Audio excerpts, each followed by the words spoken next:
Attention, please. And now, it's Cutter's Rockcast. How you doing, man? Great to see you. Fantastic, man. Awesome, It is. awesome. It's good to see you. It's good to hear from you. Too. And thank you so much for doing this. I do. Heck really yes. appreciate it. Oh, thank you so much for having me today. Of course. First of all, Matt Heafy, man, it's again, it's a pleasure to have you here. New Trivium album, In the Court of the Dragon, 10th studio record, 10 records for Trivium. Can't believe it, man. I can't believe it's been 10 albums. It's nuts. Dude, I can't believe it's been 10 albums. I can't imagine what you feel like. Yeah, it's crazy. It's crazy that I keep looking back and we've got that many. I was counting it the other day, how many years I've been in Trivium. I think it's been 22 years now for me, which is nuts. It was first band, first job. And it's been the same thing I've done forever. So that's at least I'm consistent, right? Hats off. That doesn't Thanks. happen to anybody.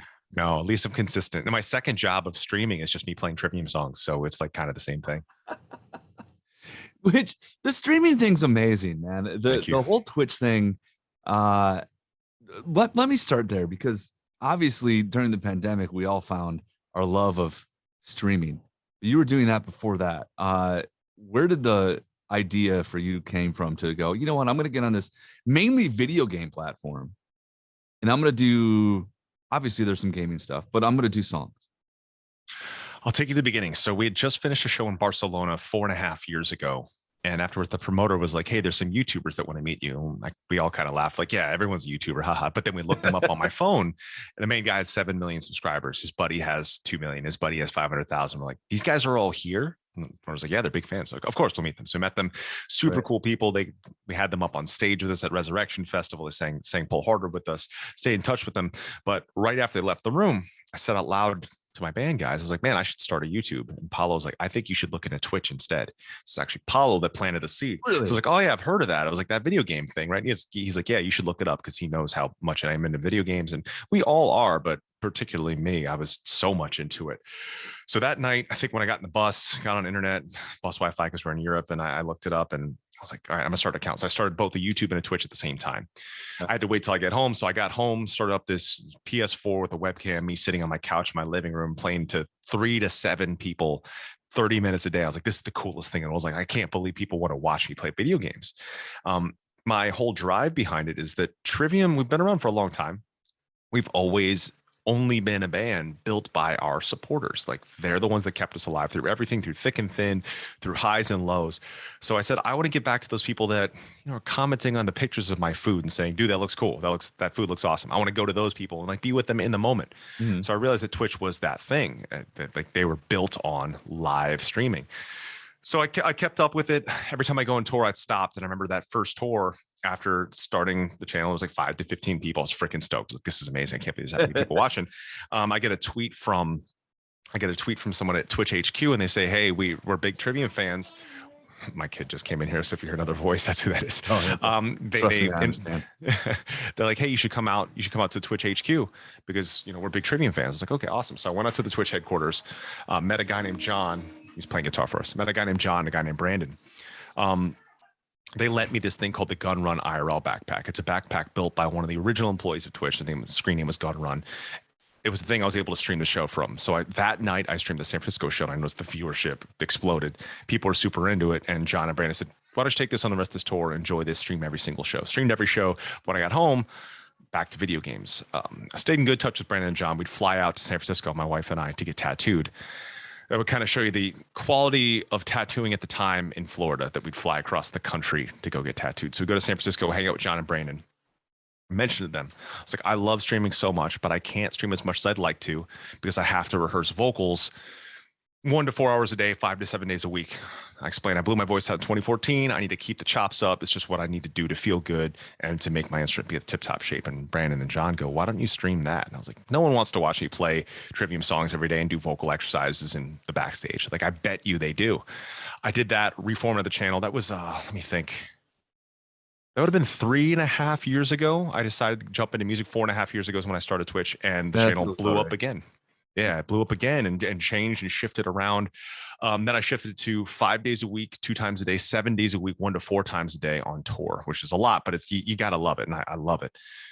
So kept that going. And when the world shut, it was business as usual for me. Like I kept the same schedule going that I'd had going for a while. And now everyone was at home and they could finally check out this thing I've been talking about forever. It's very hard to port your fans from one thing to another, from one platform to another. Even though Trivium has been around for a long time, it was a lot of like explanations. Hey, I know this is a new social media, but come over here. But gradually it worked. And now this has become my second job. And I absolutely love it. It's made me a better singer, screamer, guitar player, jokester, frontman. Like I've gotten better at all these things thanks to this because I'm constantly practicing this. And I find in everything in life, if you're practicing something properly all the time, you should be getting incrementally better at it. So I appreciate this for that.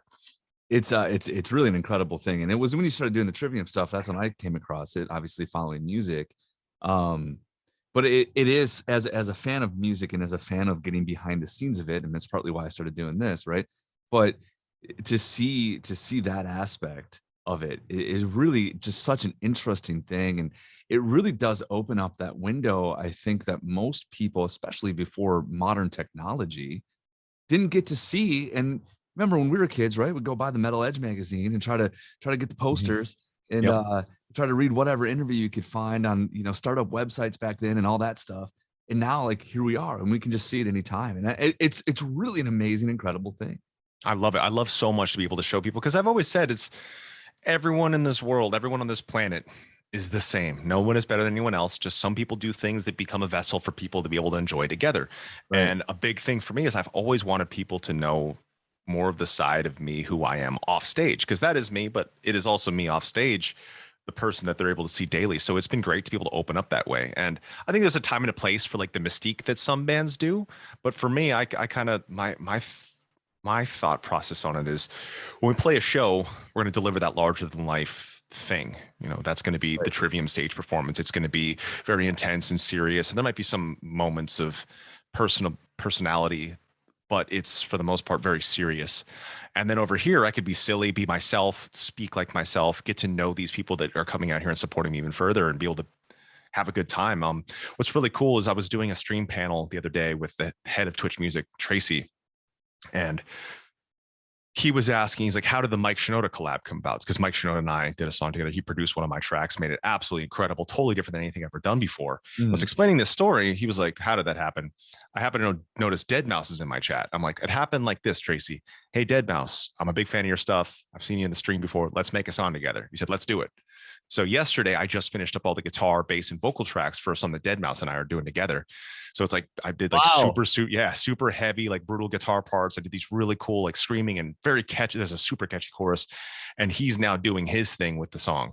So we're gonna have a song together. So it's just that organic. Like you don't have an opportunity to really do that unless you're like kind of putting yourself out there. So it's not a matter of, I remember one of the first things Mike Shinoda said to me about streaming. He's like, oh yeah, the Twitch people said Matt just streams everything of his life. Not entirely true. I do pick what I stream. Like don't show my kids, because my thing with my kids is like, I want to give them the pick when they're old enough to understand, be like, do you want your face on social media? If they say no. If they say yes, sure. So I kind of want to wait till that.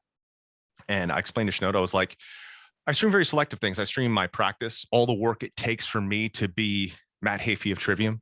Like all that work, all that aspect. And sometimes we'll stream jiu-jitsu, sometimes we'll stream yoga. It's carefully curated. And what's cool is the last 3 records I was streaming in the mornings, ending saying, all right, I'll see you guys later, going to the studio secretly, and no one knew we made these last 3 records. So there is a way you can keep those levels of mystery up at the same time. It's just kind of, it wasn't that difficult. You just got to curate what you're showing and what you're not showing. To get, and we'll move on and go to the Trivium record in a second, but to get paid, this is the crazy part to me, right? Because obviously there's, you make money doing this, to do your warm-ups, to do exercises, to do the things you would normally be doing anyway, just in more open and confined manner. That's the mind-blowing part to me.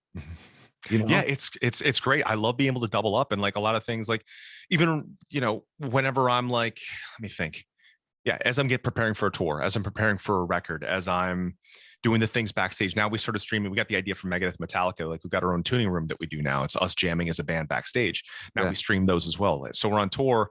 I stream my full hour-long warm-up, stream every sound check. We stream every single show. Actually, speak of the devil right there. Mike Shinoda just raided the channel as well. He must have heard us summoning him, as I mentioned. So yeah, that's what's so amazing about this. It's Mike like how Shinoda, please come to us. It's amazing. So Shinoda, Wombats, thank you so much for being here. We were just speaking of how incredible the collab, the produced by Mike Shinoda song was. So this is proof. This is proof what Twitch is. It's this living, breathing organism that you're able to have at the same time. You mentioning doubling up. It's like you and I are chatting about this amazing stuff that we want to talk about. Viewers are able to enjoy it. And then now Shinoda's people are out here as well. So that's what it is. It's this living, breathing organism of connectivity and just amazing people coming together. So we love it. We love it. Absolutely incredible. And I couldn't be happier for you. Trivium in the Court of the Dragon. That's the 10th studio album from Trivium. Now available. Well, from when my stuff will go on, it will be available. At the recording, it's available tomorrow. But talk to me about this record, man. When you get to a 10th studio album and you get into the music part of it, and Trivium's been able to do what you've been able to do. Every album kind of has its own little, own little tinge to it. You know what I mean? Own little thing to it.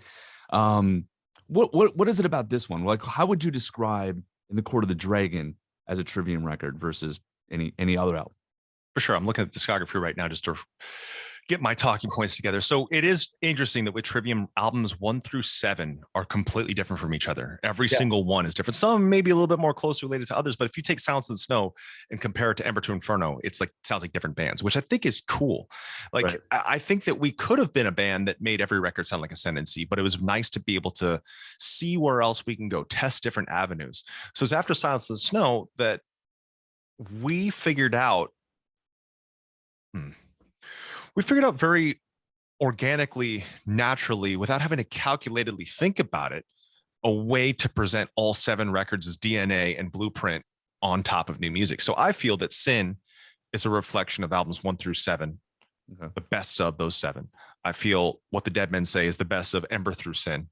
And I feel like In the Court of the Dragon is records 1 through 9 very well represented with its own style.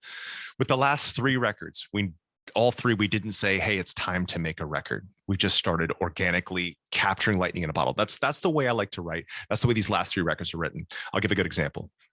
Fall Into Your Hands off In the Court of the Dragon. There was one day I was on stream playing a new guitar, and I ended up playing the riff that became the verse riff to Fall Into Your Hands. And I said to one of my moderators, I'm like, can you please clip that? They clipped it. I sent it to my band guys. My band guys said, I came with a riff the other day. And Paul's like, I came with a riff. Corey came up with the riff. The 3 of us usually start a song, whether it's one riff or an entire section or an entire song. It's either Paulo, Corey, or myself that start the guitar part, to start the songs. Then we bring it to the band room. So that's when it really becomes a Trivium song. The 4 of us all learning it together. So the first moment is capturing that lightning in a bottle. The second moment is organic improvisation. Now, when I say that, I picture and hear rock riffs in my head with like orange amp tones, kind of like that kind of like stonery vibe. But because the 4 of us are religious practitioners of our instrument, it shows differently when we do organic improvisation. So Phalanx, for example, we wrote the Phalanx for our record Shogun. Couldn't figure out how to finish the song back then, so we kind of put it on the back burner. And right when I was teaching the guys everything up till that moment where we stopped and didn't have any more riffs, I stopped. And before I could even say, that's all I have, Corey started playing the middle section. We all played it together. And then when that stopped, I wrote the next riff. Then Paulo wrote the next riff. It was that easy to write the records. The last 3 records only took us 2 weeks apiece to track, which is crazy because of the amount of prep work we do going in. Just like my stream. I think my stream is a good embodiment of the way we approach Trivium. It's obsessive practice. It's mechanical right brain practice to make sure we've got all the chops in place.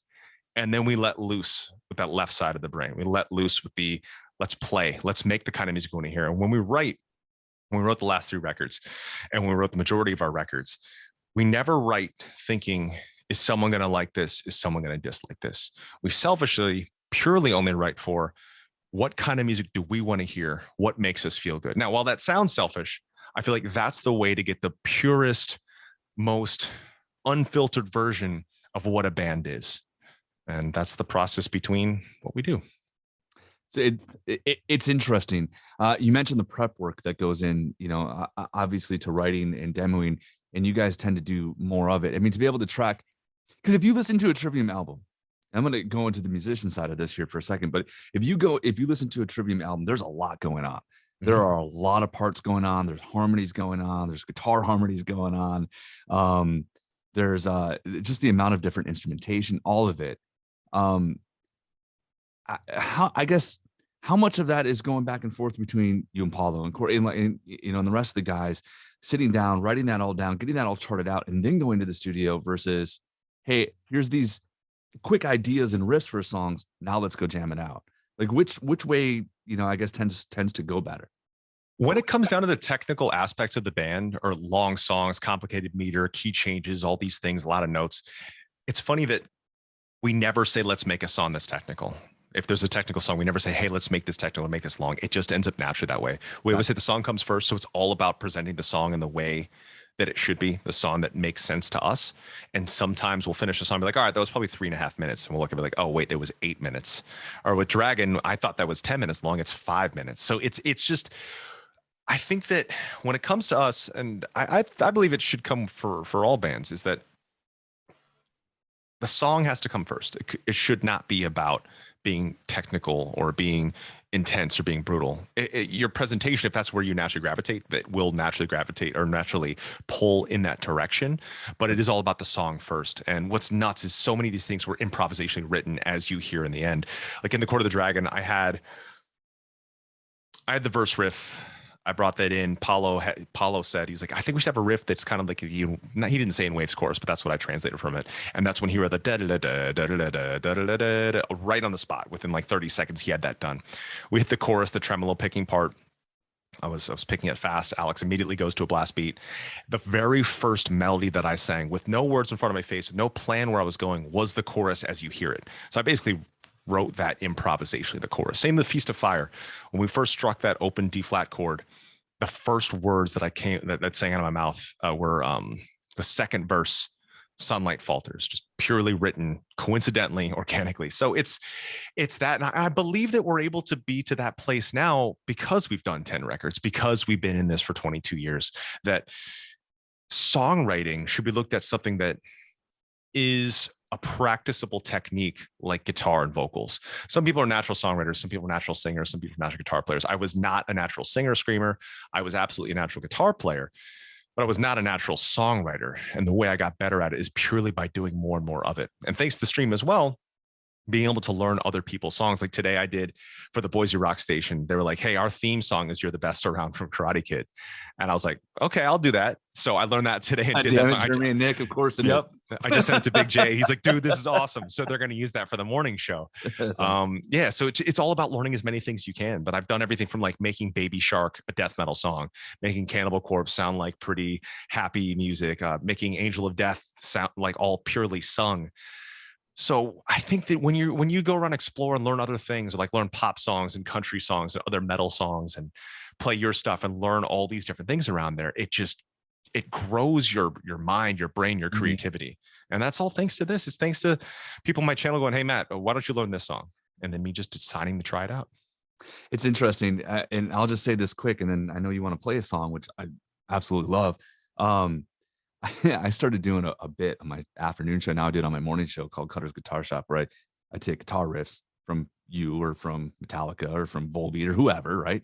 And Alice Cooper, whatever, doesn't matter. And people have to call in and guess it, which is awesome. And I started doing it on acoustic. So I would there was a particular, you mentioned Angel of Death. I did South of Heaven on acoustic guitar, and a couple other Slayer tracks on acoustic guitar, make people call in and guess those. It's hilarious. But now, for me, I play in a couple different cover bands, and it's allowed me to be able to do that. I would have been able to do that when I was playing in punk rock bands when I was 22 years old. So I totally get it, and it's awesome to hear you say it that way. Matt from Trivium joining us. So new album, The Court of the Dragon, and I know you want to play a couple songs. So please, by all means, I don't know what you're gonna do. I wasn't told, which I love. I want the surprise. Cool. Well, what's really theme songs for you to sing? So no worries. If you think of one, you tell me. I'll make you a theme song for either show. You just let me know what song you like. What's crazy? So when this new record came out, obviously singles always do well, but randomly, like as I checked today, the other day was #1, today it's #3. Our song "No Way Back Just Through" is like always in the top 3 for some odd reason. There's no video. It wasn't a single. It wasn't a thing. So I have this feeling that it probably should be the second single after Feast of Fire. So I took that song, even though it's full band, heavy, I turned into a really cool acoustic thing. So that's what I want to play for you today. Okay. So awesome. I'm gonna have to. I'm switching audio units. I got to switch to my. So I've got like my streaming stuff, audio, and then my music audio. We'll do a quick little sound check. You just let me know thumbs up or thumbs down. We'll figure it out. Sure. Yeah, that's no problem. Someone just pointed out, isn't Phalanx the second single? So technically it was Dragon, Phalanx, Feast. No way. Yeah, but Feast of Fire is the first single. the radio single that. Yep. Check testing. Hey. Acoustic and vocals, awesome. Yep, okay. I got you.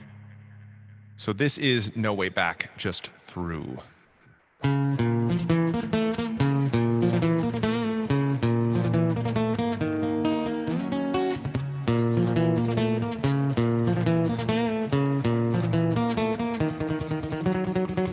am the blind, I am the emptiness, I am the night that comes for you. You can't escape. 'Cause I am everywhere, my immanence surrounding you. You're falling further, you're falling further down. You're falling further, you're falling further down. Confirmation of everything you are. There's no way back, just through. There's no way back, no way back, no way back, just fail. There's no way back, no way back, no way back, just fail.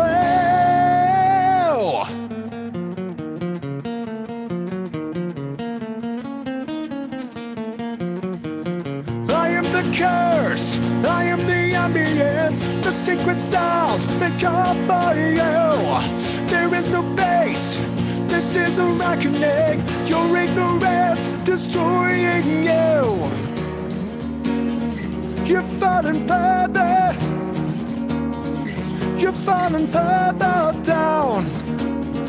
You're falling further, you're falling further down. Confirmation of everything you are. There's no way back, just through. There's no way back, no way back, no way back, just fail. There's no way back, no way back, no way back, just fail.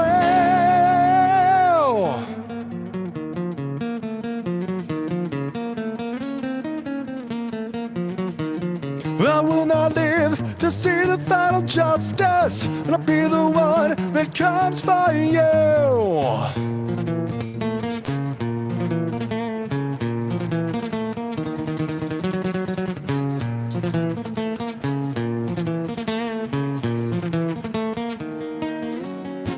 I am the blind, I am the emptiness, I am the night that comes for you. You can't escape. 'Cause I am everywhere, my immanence surrounding you. There's no way back, no way back, no way back, just fail. There's no way back, no way back, no way back, just fail.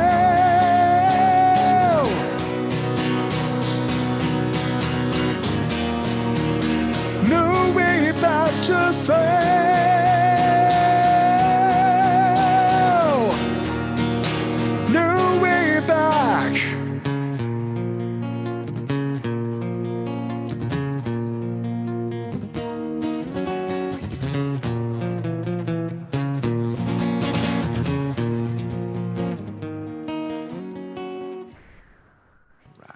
Switch headphones. I'm allowed to clap, right? Thank you, my friend. Thank you. Hopefully all the audio worked out well, I hope. Yeah, no, it sounds good. Okay, awesome. Yeah. Awesome. Fantastic. Dude, thank you for that. Yeah. Greatly appreciate it. Listen, I know our time's going to run short and you're doing a bunch of these. So thank you for the time. The Court of the Dragons, the new Trivium album, absolutely incredible. And if I do think of a theme song, I'll let you know. The only one that I could think of off the top of my head while you were playing was way back in the day. It was an old boss of mine. His name is Joe Calgarone in Sacramento now. He's like, we got to get a version of Strutter played called Cutter. Of course, the Kiss song. And I'm like, dude, no. I could try to figure that out. It's like 3 chords. It can't be that. Yeah. Anyway, dude, I do truly appreciate it, man. And Awesome. Good Likewise, luck, my friend. and hopefully we'll see you on tour. Yeah, I hope so. I don't know if that Maiden tour is playing. It is, and I realized, and I was so excited. Are we right? on that? Maybe we're not on that one. I shared it on my channels, and I'm like, this is so awesome. I can't wait to see Iron Maiden and Trivium together. It's going to be amazing. Nothing against Within Temptation, but they are on the Chicago date. So not Trivium. Luckily, okay, so I can't announce them yet. There's a tour happening before that in North America, and there's a tour happening after that in North America. I figured the one after is a headliner, so I think we should absolutely work something out in your city. We should make that happen. Okay. Yeah, because it'll be a headliner and it's going to be awesome. We have the bill too. I can't talk about it. It's so incredible. It's so incredible, and the tour before Maiden is also incredible. Fantastic, man. Yes. Thank you so much, my friend. Great to see you. Thanks for your time, man. Yeah, good to see you. Cutter's Rockcast. Don't forget to tune in. Exactly.